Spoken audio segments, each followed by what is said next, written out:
काशीपुर के छोटे से गांव में 3 बूढ़ी औरत रहा करती थी। अरे निर्मला, कहाँ चली गई? एक गिलास पानी पिला दे, बहुत तेज प्यास लग रही है। तभी निर्मला एक गिलास पानी लेकर आती है और रंजना से कहती है, दीदी, मुझे आपकी तबीयत ठीक नहीं लग रही, चलो तुम्हें गांव के बंगाली डॉक्टर के पास दिखा लाऊं। तभी वहाँ पर पुष्पा आ जाती है और निर्मला से कहती है, लेकिन दिखाओगे कैसे? घर में तो पैसे ही नहीं है और डॉक्टर बिना पैसे लिए इलाज थोड़ी कर देगा। अरे तुम दोनों परेशान क्यों होती हो? मैं बिल्कुल ठीक हूँ, मुझे कुछ नहीं हुआ है। निर्मला बहन, तुम दीदी का ख्याल रखो, मैं थोड़े से कपड़े सिल लेती हूँ, ग्राहकों का आने का टाइम हो रहा है। बेचारी तीनों बुढ़िया बहुत ही बेबस थीं। उनके पास कुछ भी नहीं था। पुष्पा की सिलाई के चलते उनका घर चल पाता था। एक दिन पुष्पा रात के समय गांव के मुखिया की बेटी का सूट सिलकर उसे देने के लिए जा रही होती है। बहुत देर हो गई है, मुझे पता नहीं अब कब तक पहुंच पाऊंगी, कहीं मुखिया मुझसे नाराज ना हो जाए। पुष्पा जंगल के रास्ते से चलती जा रही थी कि तभी उसे रास्ते में एक बूढ़ा आदमी जंगल के अंदर बेहोश पड़ा हुआ दिखाई देता है। हे भगवान, ये बूढ़ा आदमी यहाँ क्यों पड़ा है? जरा देखूं तो सही। वो बूढ़ा आदमी थोड़ा जख्मी होता है, जिसकी वजह से उसे होश नहीं आ पाता। अरे मुखिया की बेटी का सूट गया भाड़ में, पहले मैं इस बेचारे बूढ़ा आदमी की जान तो बचा लूं, नहीं तो यहाँ तड़प तड़प कर ही मर जाएगा। पुष्पा उस बूढ़े आदमी को कंधा देते हुए अपने घर तक ले आती है। जब निर्मला उसे देखती है तो पुष्पा से कहती है, अरे ये बुजुर्ग आदमी तुम्हें कहाँ मिल गए? इनकी तो बहुत बुरी हालत है। मैं रास्ते से जा रही थी, तभी मुझे ये मिल गए। पता नहीं इनकी ये हालत किसने की है। मेरे साथ चलो, उनके लिए कुछ आयुर्वेदिक दवाइयाँ बना लेते हैं। पुष्पा और निर्मला दोनों मिलकर बेचारे बूढ़े आदमी के लिए आयुर्वेदिक दवाइयां बनाकर उसके जख्मों पर लगा देती हैं। रात भर आराम करने के बाद अगले दिन उस बूढ़े आदमी को होश आ जाता है, तो वो सबसे पहले अपने सामने निर्मला और पुष्पा को देखता है। अरे अरे, ये मैं कहाँ हूँ और तुम दोनों कौन हो? पुष्पा रात को हुई घटना के बारे में उस बूढ़े आदमी को बताती है, जिसे सुनने के बाद वो उनसे कहता है, कल रात मैं उस रास्ते से जा रहा था, तभी मुझे जंगल के अंदर कुछ गुंडे मिल गए। उन्होंने मुझसे मेरे सारे पैसे छीन लिए और मुझे मार पीट कर वहीं छोड़ गए। मेरा इस दुनिया में कोई नहीं है। मेहनत करके पैसे जोड़े, वो भी गुंडे छीन कर ले गए। ये सुनकर पुष्पा, निर्मला और रंजना को भी बहुत दुख होता है। तभी रंजना कहती है, देखिए, अभी आपके पास कुछ भी नहीं है। आप हमारे घर में कुछ समय तक रह सकते हैं। जब आप बिल्कुल ठीक हो जाओगे तो चाहो तो यहाँ से जा सकते हो। रंजना के कहने पर बूढ़ा आदमी वहीं रुक जाता है। देखते ही देखते कुछ दिनों में वो बूढ़ा आदमी पहले की तरह बिल्कुल ठीक हो जाता है। एक दिन पुष्पा अपनी बड़ी बहन रंजना के कंघी से बाल झाड़ रही थी, लेकिन अचानक से उस कंघी के अंदर रंजना के सारे बाल निकल आते हैं। अरे ये क्या दीदी, तुम्हारे सारे बाल कंघी में निकल आए हैं। अपने सारे बालों को देखकर रंजना को बहुत अफसोस होता है।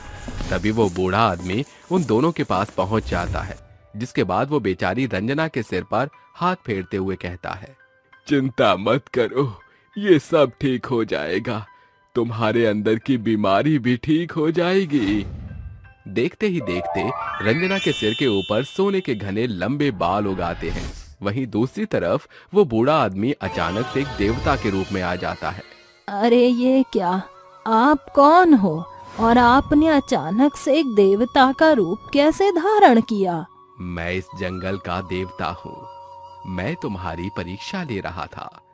मेरा बुरा वक्त देखकर तुमने मेरी बहुत सहायता की, जिसका मैं बहुत आभारी हूँ।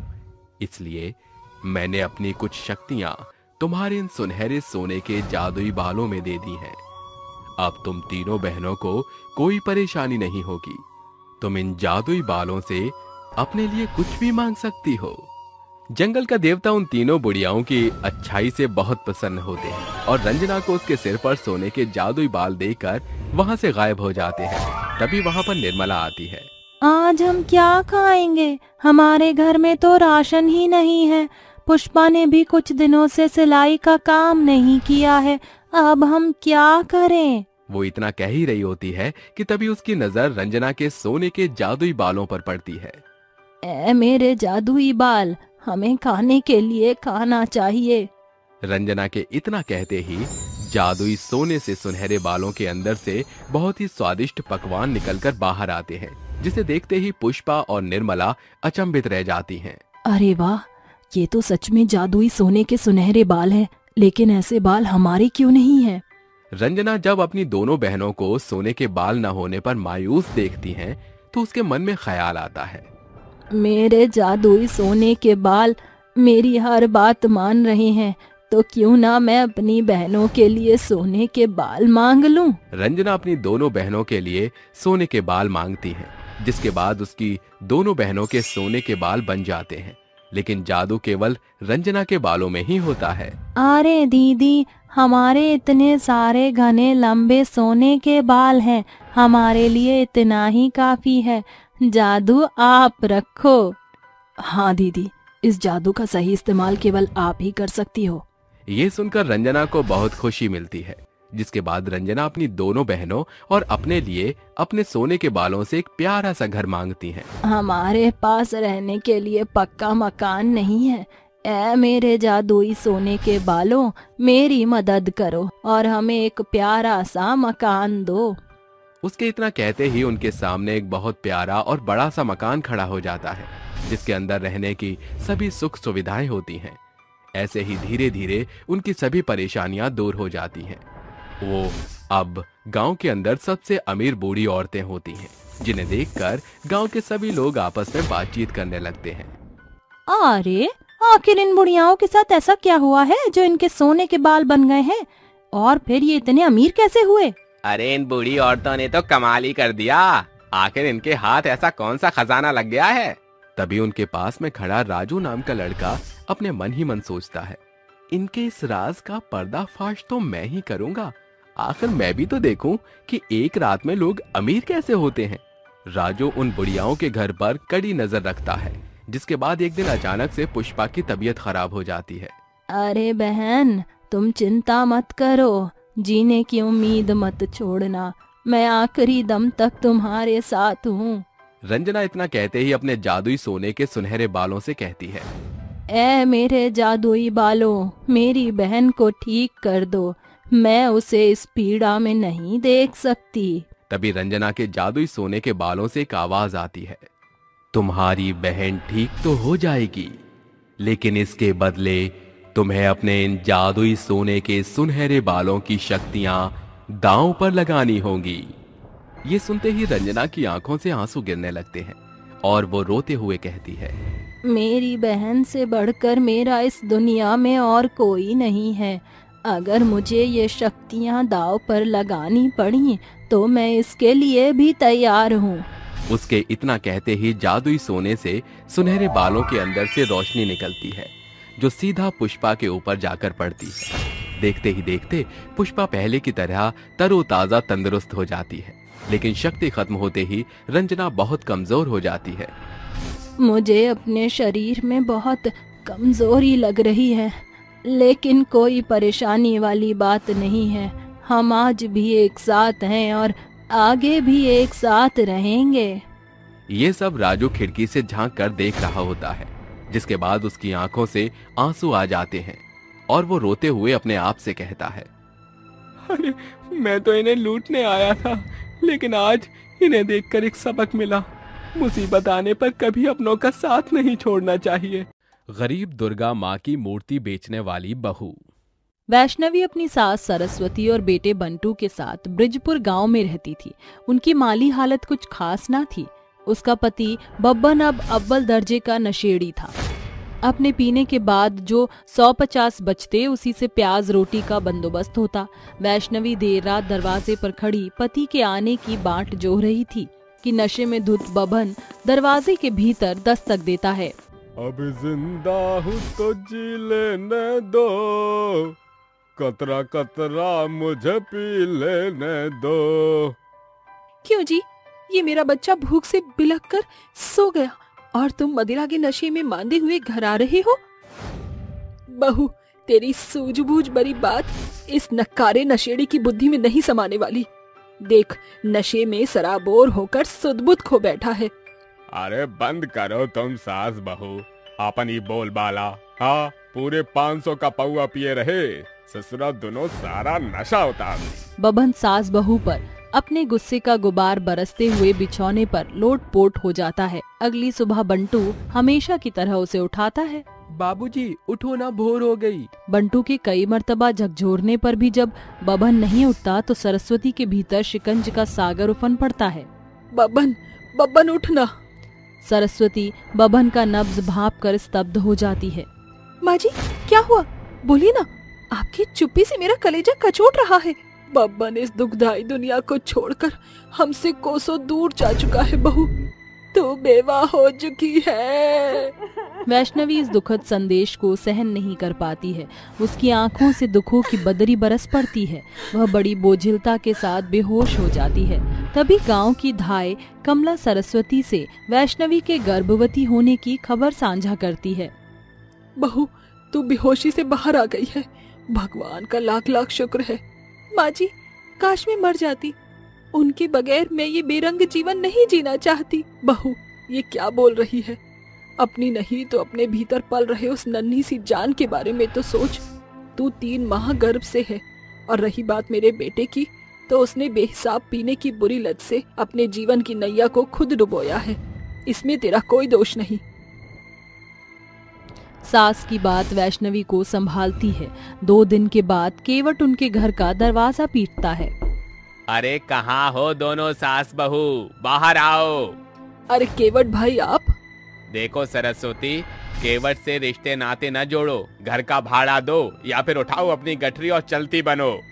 मगर केवट काका, हम दुखियारे यहाँ से कहाँ जाएंगे? जहन्नुम में जाओ, इसे केवट को क्या काम है? कसाई मकानदार केवट सास बहू को घर से खदेड़ देता है। दोनों सास बहू बंटू का हाथ पकड़ के चलने लगती हैं।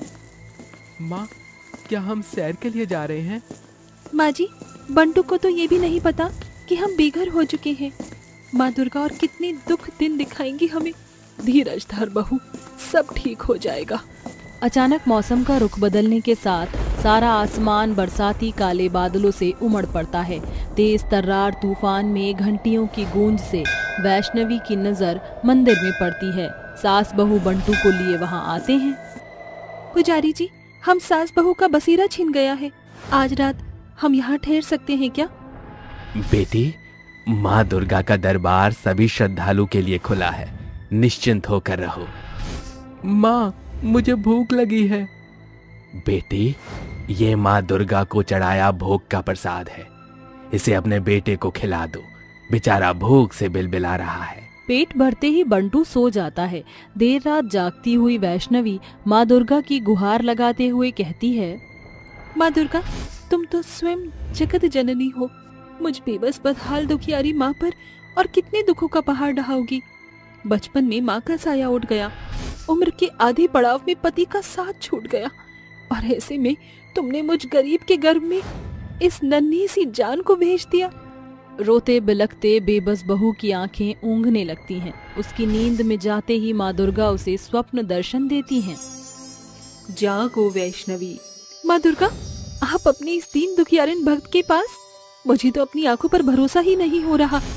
आपका आना सत्य है या मुझ गरीब का भ्रम? वैष्णवी, जब मेरे भक्तगण टूटे पिसे मन से पुकारती हैं, तो मुझे आना ही पड़ता है।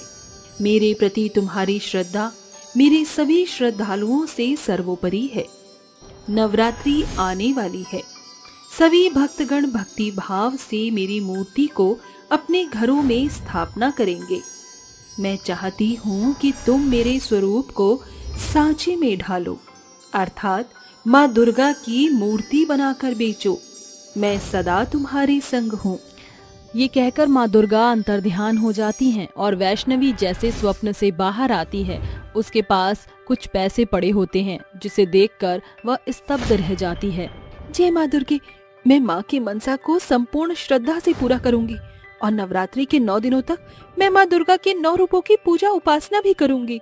सवेरे होते ही वैष्णवी गर्भावस्था में दूर दराज नदी तट से मिट्टी लाकर माँ दुर्गा की सैकड़ों सुंदर मूर्तियां बनाती है। बहू, सचमुच तूने माँ दुर्गा की कितनी सर्जनात्मक मूर्तियां बनाई है। शुक्रिया सासू माँ। मैंने ये तय किया है कि मैं मंदिर की सीढ़ियों पर माँ दुर्गा की मूर्तियां बेचूंगी ताकि आते जाते श्रद्धालुओं की नजर इस पर पड़े और इनकी बिक्री बढ़ेगी। रंग भरते दुर्गा माँ की मूर्तियों में 4 चांद लग जाते हैं। नवरात्रि के प्रथम दिन गर्भवती वैष्णवी उपवास के साथ मूर्ति बेचती है। आओ माँ दुर्गा के भक्तों, आओ और इस नवरात्रि ले जाओ एकदम सस्ते शुल्क में माँ दुर्गा की सुनहरी सुंदर मूर्तियाँ। अरे वाह, क्या मनमोहक मूर्तियाँ गढ़ी है तुमने, वो भी माँ दुर्गा की। ऐसा प्रतीत हो रहा है मानो साक्षात माँ दुर्गा स्वरूप धरने को है इस मूर्ति के। एक मूर्ति कितने की दोगी? एक मूर्ति का मूल्य 50 रुपए है। अगर आप माँ की 9 मूर्तियाँ खरीदती हैं तो इस पर 50 रुपए की छूट है। तो फिर फौरन मुझे माँ के 9 स्वरूप की मूर्तियाँ दे दो। संध्या के बाद सैकड़ों भक्त माँ दुर्गा की मूर्तियाँ खरीदते हैं। माँ दुर्गे, आज नवरात्रि के पहले दिन ही आपकी मूर्तियों को बेचकर मुझे बहुतायत मोल मिला है, इसलिए मेरी कमाई का पहला भाग आपको भेंट करती हूँ। नवरात्रि के निश दिन 4 बजे के पहर जागकर गर्भवती गरीब वैष्णवी मूर्तियां बनाकर उनमें रंग भरकर मंदिर की सीढ़ी पर बैठकर बेचा करती। प्रत्येक दिन के पड़ाव के संग उसकी कमाई बहुतायत बढ़ने लगी।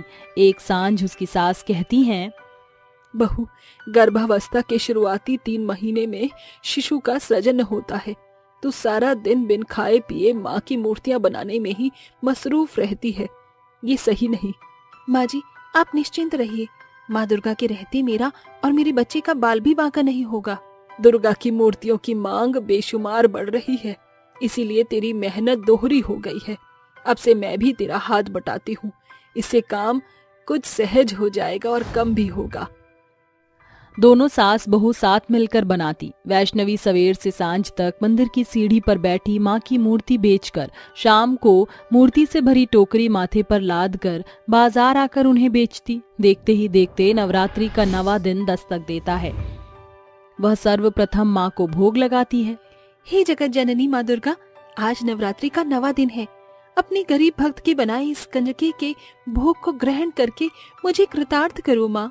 एकाएक मंदिर में स्थापित माँ दुर्गा की मूर्ति से तेजोमय चमक के साथ माँ दुर्गा अवतार धरकर कहती हैं, वैष्णवी, तुमने खराई और निष्ठा से मेरे 9 नवरात्रि के पूजन किए, इसीलिए मैं हर्षित हुई हूँ। मैं तुम्हें वरदान देती हूँ कि 6 महीने बाद नवरात्रि के प्रथम तिथि पर तुम एक कन्या को जनोगी, जो मेरा ही अंश होगा। माँ दुर्गा जिस पलचिन अंतर्ध्यान होती हैं, उनके पाँव के कंचन छाप हीरे जवाहरात में बदल जाते हैं।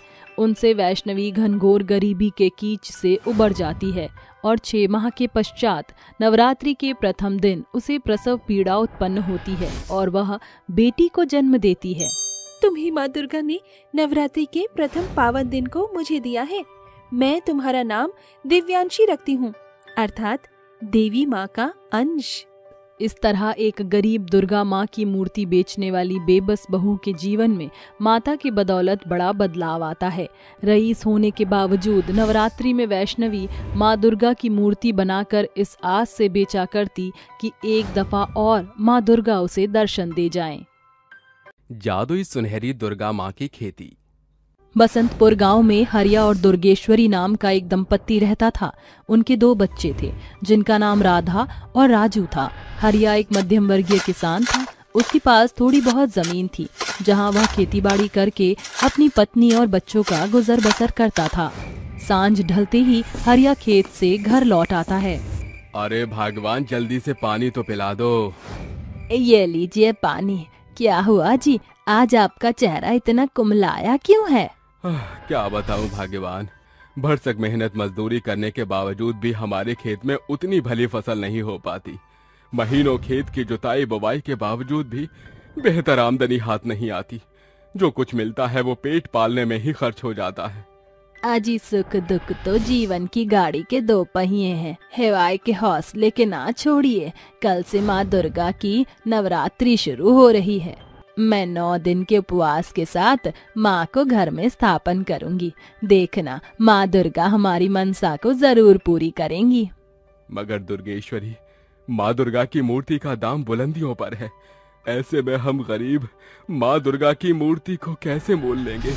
अजी ढांढस बांधिए, मैं अपने खेत की मिट्टी से माँ दुर्गा की मूर्ति बनाकर उन्हें ही घर में स्थापित करूंगी। सवेरे ही मैं खेत से मिट्टी ले आई हूँ। सभी खा पीकर सो चुकने के बाद दुर्गेश्वरी देर रात खेत की मिट्टी से माँ दुर्गा की मूर्ति की रचना करती है। अगले सवेर दुर्गेश्वरी पूर्ण श्रद्धा से माँ दुर्गा की स्थापना करके कहती है, हे जगत जननी माँ दुर्गा, सुना है जो नवरात्रि के दिनों में निष्ठा से आपकी उपासना करता है, आप उनके कष्टों का निवारण करती हैं। अपनी दिन दुखियारी भक्त की गुहार भी सुन लो माँ। हरिया खेत पर चला जाता है। तभी सांझ ढलते वह कहती है, सांझ हो गई माँ दुर्गा की, दिया बाती की बेला हो चली है। दुर्गेश्वरी दिया ही जला रही थी कि हरिया चौखट की दहलीज पार करके घर में दस्तक देता है। अजी आप आ गए? हरिया को देखकर उसके दोनों बच्चे राधा और राजू उससे चिपटते हुए कहते हैं, बाबूजी आ गए, बाबूजी आ गए। बाबूजी आप खाली हाथ आ गए? मुझे बहुत जोरों की भूख लगी है। हाँ बाबूजी, मुझे भी खाना चाहिए। अपने पति हरिया को हताश देखकर दुर्गेश्वरी कहती है, राजू राधा जाओ जाकर खेलो, मैं खाना बनाकर बुलाती हूँ। ठीक है माँ। बच्चों के जाते ही हरिया की आंख से आंसू की बौछार बरस पड़ती है। कितना बेबस हो गया हूँ मैं। भूख से बिलबिलाते अपने बच्चों का पेट भी नहीं भर सकता, न उनके लिए भरसक भोजन जुटा सका, न तुम्हारे लिए फलाहार ला पाया। अरे धिक्कार है मेरी जिंदगी पर। अजी संभालिए खुद को, माँ दुर्गा पर भरोसा रखिए, वह इस सुकड़े सफर में हमारे साथ खड़ी हैं। थोड़ा बहुत आटा है, मैं रोटियां बना देती हूँ, बच्चों और आपकी भूख मिट जाएगी, और मेरा तो उपवास है। दुर्गेश्वरी रोटी बनाकर नमक के साथ अपने बच्चों और पति को परोसती है। उनके सो चुकने के बाद वह देर रात माँ दुर्गा के पांव पर माथा धरकर कहती है, हे माँ दुर्गा, ये दुखों का पहाड़ अब मेरी सब्र की सीमा को कमजोर कर रहा है। आज तो जैसे तैसे सिमट गया, मगर कल का क्या माँ, अपनी बेटी की बिगड़ी बना दे माँ। दुर्गेश्वरी आंसू बहाते हुए सो जाती है।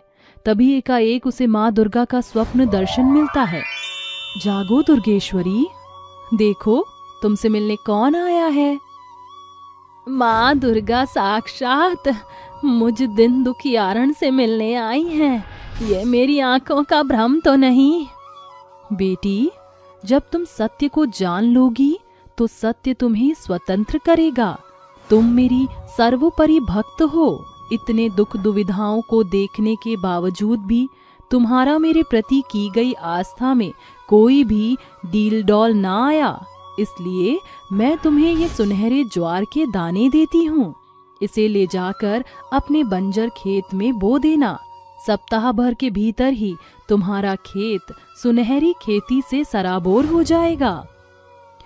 यह बोलकर माँ दुर्गा अंतर्ध्यान हो जाती हैं और दुर्गेश्वरी आंख खोलते ही चकित हो जाती है, क्योंकि माँ दुर्गा की मूर्ति के समक्ष मिट्टी के बर्तन में दूब के बीच वही सुनहरे ज्वार के दाने रखे होते हैं। सवेरा होने पर वह खेत पर आकर कुछ सुनहरे ज्वार के दाने की बुआई कर देती है। जैसा माँ दुर्गा ने मुझे निर्देश दिया था, मैंने इन बीजों को बो दिया। अब बस फसल आना बाकी है। प्रत्येक नवरात्रि के दिन के बीतने के साथ उसकी बेताबी बढ़ती जाती है और देखते देखते नवरात्रि का 9वां दिन दस्तक देने वाला होता है। माँ दुर्गे, आपके शब्द के अनुसार उन बीजों की बुआई को कल 1 सप्ताह हो जाएगा। कल नवरात्रि का 9वां दिन है। कन्याओं के कंजके का प्रबंध उस खेती पर ही निर्भर है माँ। अपनी गरीब भक्त की लाज तुम्हारे हाथ में है माँ। सवेरे दोनों दंपत्ति उस खेत में दस्तक देते हैं तो खेत की प्रत्येक क्यारियां हरी भरी दूबों से घनघोर घिरी होती हैं, जिसके बीच माँ दुर्गा की सोने की मूर्तियों की खेती हुई होती है, जिसमें माँ के स्वरूप की संरचना जमीन के ऊपर और आधा हिस्सा मिट्टी में सना होता है। ये देखकर हरिया हैरत अंगेज होकर कहता है, अरे हमारे खेत के हर एक छोर में माँ दुर्गा की सुनहरी मूर्तियों की खेती कैसे हो गई? ये सब माँ दुर्गा की माया है।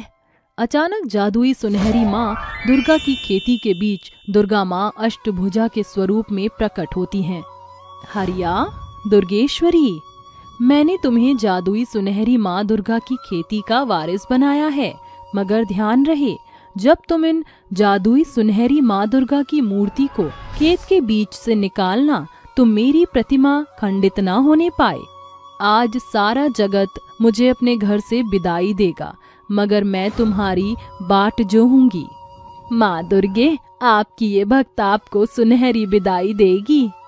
माँ दुर्गा के ओझल होने के बाद दोनों दंपत्ति सावधानी पूर्वक माँ दुर्गा की सुनहरी मूर्तियों को खेत से अलग करके उन्हें घर ले आते हैं। दुर्गेश्वरी, माँ दुर्गा की सुनहरी मूर्तियों को बेचकर माँ दुर्गा को विदाई देने का प्रबंध करके आता हूँ। थोड़ी ही देर में हरिया उन सुनहरी माँ दुर्गा की मूर्तियों को बेचकर सामान लेकर घर आता है। दुर्गेश्वरी माँ दुर्गा को हलवे पूरी का प्रसाद अर्पण करके हर्षोल्लास से 9 कन्याओं को कंजके खिलाकर उन्हें श्रृंगार का साज सामान, कपड़े इत्यादि देती है। तभी उसकी सखी कंचन वहाँ आती है। दुर्गेश्वरी, मेरी मदद करो, मैंने बड़े आस्था से माँ को घर बुलाया था, मगर मेरे पास उन्हें विदाई देने के लिए एक पाई नहीं। दुर्गेश्वरी कंचन को अपने जादुई सुनहरे माँ दुर्गा के मूर्ति की खेत पर लाती है। माँ दुर्गा की सुनहरी मूर्तियों की खेती, ये सच है या सपना? ये 100% सच है कंचन। आगे बढ़कर माँ दुर्गा की सुनहरी मूर्तियों को खेत से अलग करके अपनी श्रद्धा को परिपूर्ण करो, मगर ऐसा करते वक्त मूर्तियाँ खंडित न होने पाए। कंचन मिट्टी से 2 जादुई माँ दुर्गा की सुनहरी मूर्तियाँ निकाल कर कहती है, इस एक सुनहरी मूर्ति को मोल देकर मैं माँ दुर्गा की विदाई बड़े धूमधाम से कर लूंगी, और ये दूसरी दुर्गा माँ की सुनहरी मूर्ति मैं सदा के लिए अपने घर में स्थापित करूंगी। माँ दुर्गा तुम दोनों दंपत्ति का जीवन खुशियों से भरपूर करे। कंचन के जाने के बाद दोनों दंपत्ति कहते हैं, भगवान, माँ दुर्गा की बदौलत हम इस जादुई खेती के वारिस बन गए। हमारे गांव का एक बड़ा तबका घनघोर गरीबी से जूझ रहा है, क्यों न उनकी मदद की जाए। हाँ जरूर, इस दफा बचे हुए सुनहरे ज्वार के बीज की बुआई से जो फसल होगी उसे हम हर एक निवासी को माँ दुर्गा की सुनहरी मूर्ति की खेती से उनकी भरसक मदद करेंगे। दोनों दंपति माँ दुर्गा का नाम लेकर पूरे खेत में उस सुनहरे ज्वार के बीज को बोते हैं। सप्ताह भर के भीतर ही सारा खेत जादुई दुर्गा माँ की सुनहरी मूर्तियों की खेती से सराबोर हो जाता है, जिसे वह गांव गढ़ को सहयोग देते हैं। अंत में दुर्गेश्वर कहती है, माँ दुर्गा, आज आपके सुनहरी स्वरूप की खेती के बदौलत हमारे बसंतपुर गांव से बदहाली के बादल सदा के लिए छट गए। आपका शुक्रिया जगत जननी। अक्सर शानो शौकत बदलने के बाद इंसान अहंकारी हो जाता है, मगर दुर्गेश्वरी माँ दुर्गा को सफलता का श्रेय देना नहीं भूलती। जादुई दुर्गा माँ के सुनहरी खेती हर साल नवरात्रि के 9 दिनों के बीच केवल 2 दफा अस्तित्व में आती है, जिसे वह बेबस बेसहारों की मदद करते थे। चांद पर बसाई भूत और चुड़ैलों ने दुनिया। वाओ, ये तारे कितने टिमटिमा रहे हैं और ये चांद तो उनसे भी ज्यादा सुंदर है। क्या हम चांद पर भी जा सकते हैं? माँ से पूछता हूँ। वो अपनी माँ के पास जाता ही है कि सुमन आकर कहती है, अरे मेरा बेटा, चांद तारों को देखकर क्या सोच रहा है? अरे माँ, मैं आपके ही पास आ रहा था। माँ, मुझे पूछना है, क्या हम चांद पर जा सकते हैं? देखिए, यहाँ से चांद कितना खूबसूरत लगता है। हाँ बेटा, चांद खूबसूरत तो है, पर हम चांद को सिर्फ दूर से देख सकते हैं, वहाँ जा नहीं सकते। बहुत मुश्किल होता है वहाँ जाना। नहीं है मुश्किल माँ, मुझे चांद पर जाना है, जाना है, जाना है, जाना है। अरे बेटा, ऐसा नहीं हो सकता है। ठीक है, मैं पापा के पास ही जा रहा हूँ। सनी भागता हुआ अपने पिता प्रवीण के पास जाता है। पापा पापा, माँ कहती है हम चांद पर नहीं जा सकते, पर मुझे चांद पर जाना है। प्लीज पापा, मुझे चांद पर लेकर चलो ना। देखो नील आर्मस्ट्रांग भी चांद पर गए थे, तो मैं क्यों नहीं जा सकता? बेटा, वहाँ बच्चे नहीं जाते हैं। पहले पढ़ाई कर लो, फिर तुम चांद पर जाने की सोचना। अभी बहुत रात हो गई है, जल्दी से सो जाओ वरना भूत और चुड़ैल आ जाएंगे। हाँ, जो बच्चे सोते नहीं हैं, भूत और चुड़ैल उन्हें बहुत डराते हैं। ठीक है माँ पापा, मैं सो रहा हूँ। ये कहते ही सनी अपने कमरे में सो जाता है। कुछ देर बाद उसकी खिड़की से एक तेज नीली रोशनी आती है, जिसकी चमक उसके चेहरे पर पड़ती है। कर कहता है, अरे ये इतनी लाइट कहाँ से आ रही है, जरा देखता हूँ। ये कहकर सनी खिड़की की ओर जाता है, जहाँ वो एक खूबसूरत सा नजारा देखता है। आसपास बादल हैं और एक लंबी सी सीढ़ी चांद की ओर जा रही है।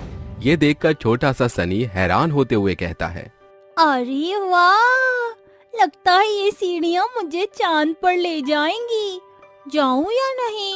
सनी सोचता है, तभी एक टिमटिमाता हुआ तारा उससे कहता है, अरे तुम तो चांद पर जाना चाहते हो ना, तो सोच क्या रहे हो? इस सीढ़ी पर पैर रखो और चांद पर जाकर मजे करो। सच? मैं चांद पर जा पाऊंगा? हाँ बिल्कुल। तभी सनी उन सीढ़ियों पर पैर रखता हुआ चांद की ओर बढ़ता है, जिसके बाद वो चांद पर पहुंचकर सुंदर नजारा देखता है, जहाँ बहुत सारे टिमटिमाते तारे, बड़े बड़े बादल थे। पर वहाँ कुछ अजीब सा था। वो हर कोई अपने अपने काम में व्यस्त था। कोई किसी से बातें कर रहा था, तो कोई खा रहा था, तो कोई चाय बना रहा था, कोई नाच रहा था, और ये सब थे भूत और चुड़ैल। भूत और चुड़ैल को देखकर सनी हक्का बक्का रह जाता है और कहता है, ये क्या? यहाँ तो चांद पर बहुत सारे चुड़ैल और भूतों ने अपनी दुनिया बसा रखी है। मुझे यहाँ से वापस जाना चाहिए। सनी जैसे ही वापस जाने के लिए मुड़ता है, तो वहाँ कोई सीढ़ी नहीं होती। ओह नो, अब तो मैं वापस जा ही नहीं सकता। इससे बढ़िया यही घूम लेता हूँ। ऐसा कहते ही सनी आगे बढ़ जाता है और देखता है एक चुड़ैल बाहर निकलकर बाल्टी का पानी लेकर किसी बाइक से जाते हुए भूत पर डाल देती है। तभी वो भूत बाइक रोक कर कहता है, अरे ओ चुड़ैल कहेगी, आंखें हैं या कंचे? दिखाई नहीं देता? मैं सामने से जा रहा हूँ और मुझ पर पानी डाल दिया। कर दिए ना मेरे ऑफिस के कपड़े खराब। हाँ तो क्या हो गया? सड़ेले अंडे जैसे छिलके की शक्ल वाले भूत, कपड़े खराब हुए हैं ना, पर तेरी शक्ल तो पहले से ही खराब है। तुम्हारी इतनी हिम्मत कि तुमने मुझे उल्टा जवाब दिया। एक तो चोरी, ऊपर से सीना चोरी। अच्छा बेटा, उल्टा चोर कोतवाल को डांटे, सामने से तुम आए हो। मुझे ख्वाब तो नहीं आ रहे कि एक गंदा सा भूत मेरे घर के सामने से गुजरेगा और मेरा पोछे का पानी तुम पर आ जाएगा। व्हाट? तुमने मेरी ऑफिस के कपड़ों पर पोछे का पानी डाला है? अब तो मैं तुम्हें छोड़ूंगा ही नहीं। अच्छा, तुम कमजोर समझते हो? मैंने भी हाथ में चूड़ियाँ नहीं पहनी है। आ जाओ मैदान में। झूठी कहेगी, देख तेरे हाथ में चूड़ियाँ भी हैं। अरे तो मैं डायलॉग भी ना मारूं? फिर ये लोग जो हमारी स्टोरी देख रहे हैं, ये इंटरेस्टिंग कैसे बनेगी? अरे हाँ, भूल गया था मैं। चलो अब कैरेक्टर में आओ और लड़ो मुझसे। तभी दोनों अपनी शक्तियों से हवा में उछलकर एक दूसरे पर आग के गोले फेंकते हैं। कुछ देर तक दोनों ऐसे ही लड़ते हैं और जब बात नहीं बनती तो जमीन पर आकर एक दूसरे के बाल नोचने लगते हैं। गंदे से भूत कहीं के, आज मैं तुझे मजा चखा कर ही रहूंगी। तो तू भी सुन ले गंदी सी चुड़ैल, तुझे मैं चुड़ैल से भूत बना दूंगा। इतनी लड़ाई देखकर बेचारा बच्चा डर जाता है और कहता है, बाप ले बाप, इधर कितनी लड़ाई होती है और वो भी चांद पर। मैं तो यहाँ कभी नहीं आऊँ। उन चुड़ैल भूत को वहाँ के लोग शांत करा देते हैं और सनी आगे चला जाता है, जहाँ एक चुड़ैल नर्स भूतिए बच्चे के सुई लगाती है। मम्मी पापा, मुझे इनसे बचाओ, मुझे नहीं सुई लगवानी। आपका भूतिया बच्चा तो बड़ा ही चिल्लाता है, इसे पकड़ कर रखिए, अभी सुई लगाती हूँ वरना बुखार कैसे उतरेगा। जी नर्स जी। तभी वो नर्स उस भूतिया बच्चे के सुई लगा देती है, जिसे देखकर सनी भाग जाता है। आगे वो देखता है कि एक सुंदर सी चुड़ैल और मेकअप करके कहती है, अरे वाह, आज तो पार्टी में सबसे ज्यादा मैं ही अच्छी लगी और मेकअप लगा लेती हूँ। आहा, मुझे और खूबसूरत दिखना है और मेकअप लगाती हूँ। ओहो, इस चुड़ैल आंटी ने मेकअप कर करके अपना मुंह और सड़ा लिया। पर सबसे ज्यादा चुड़ैल इस चांद पर यही लग रही है। भूतनी सी शक्ल, 7वीं फेल चुड़ैल। ओके, तो मैं रेडी हूँ, अब मैं डिस्को जाऊंगी। मोना चुड़ैल का पीछा करते हुए सनी डिस्को पहुंच जाता है, जहां वो ठुमके लगाती है। अरे छोड़ छोड़ के अपने सलीम की गली, अनारकली डिस्को चली, चली रे चली डिस्को चली, अनारकली डिस्को चली। तभी नाचते नाचते ऋषभ मोना चुड़ैल के पैर पर पैर रख देता है, जिससे वो चीखती है। मेरा पैर, आंखें हैं या बटन दिखाई नहीं देता क्या? ऐसे पागलों की तरह कौन नाचता है? मेरा पैर तोड़ दिया तुमने। ओहो, गलती से हो गया, सॉरी, मैंने जानबूझकर नहीं किया। ऐसे कैसे सॉरी? अगर मुझे कुछ हो जाता तो मैं अपाहिज हो जाती, मेरे पैर में फ्रैक्चर भी आ सकता था और तुम कह रहे हो सॉरी? सस्ती एलिजाबेथ, अपने आप को ज्यादा महारानी मत समझो। मैंने सिर्फ गलती से तुम्हारे पैर पर पैर रख दिया था।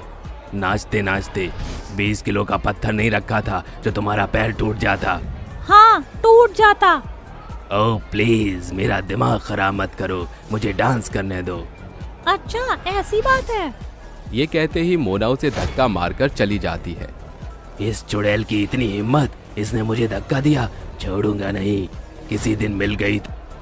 ओहो, ये भूत वाले अंकल तो बहुत डरावने हैं। भाग जाता हूँ मैं अभी यहाँ से।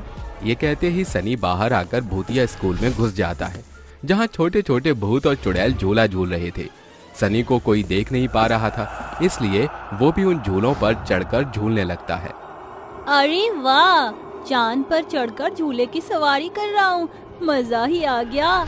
यहाँ तो मुझे कोई भी नहीं देख सकता। ये अरे वाह, ये घोड़े वाला झूला कितना अच्छा है। अभी उसका झूला इतना तेज हो जाता है कि वो गिर पड़ता है और रोकर कहता है, अरे राम रे, बड़ी तेज की लगी मेरे बम में।